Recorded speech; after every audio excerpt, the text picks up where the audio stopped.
છે।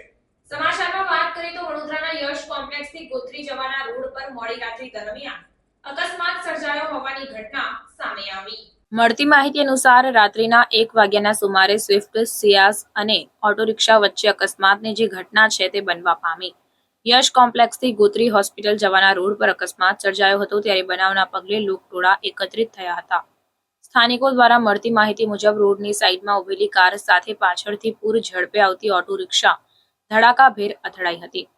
સૂત્રો દ્વારા પ્રાપ્ત માહિતી અનુસાર રિક્ષા ચાલક નશામાં ધૂત હોવાનું પણ જાણવા મળી રહ્યું છે। અકસ્માત એટલો ધડાકાભેર થયો હતો કે આજુબાજુના રહીશો રાત્રે 1 વાગે દોડી આવ્યા હતા।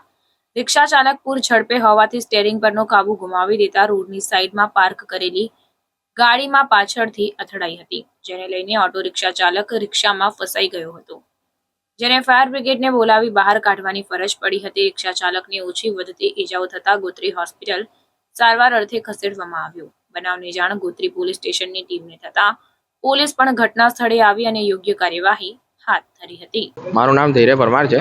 અહીંયા આગળ આ જગ્યા છે ગિરિવર હોટલ યશ કોમ્પ્લેક્સ પાસે, મેઇન રોડ ગોત્રી 4 રસ્તા। અહીંયા આગળ અમે લોકો બરફ ખાવા ઊભા હતા, મેં, મારી સિસ્ટર, મારી મમ્મી અને મારા જીજાજી। અમે લોકો અહીંયા બરફ ખાતા હતા અને બરફ ખાઈને પછી અમે લોકો નીકળતા હતા અને એટલામાં એક રિક્ષાવાળો આવ્યો ફૂલ સ્પીડમાં અને ગાડી આવી તો ઠોકી દીધી ઊભેલી ગાડીમાં, અને ફૂલ ડ્રંક કરેલો છે। કોને વાગ્યું છે, ઈજા થઈ છે? હા, મારી મમ્મીને વાગ્યું છે અહીંયા થોડુંક, એ હમણાં હોસ્પિટલમાં છે। તમે પોલીસ કમ્પ્લેન્ટ કેવું કંઈ કરી? હા, પોલીસ કમ્પ્લેન કરી છે। હવે શું માંગ છે તમારી? અમારી માંગ છે કે એને કડીથી કડી સજા મળે।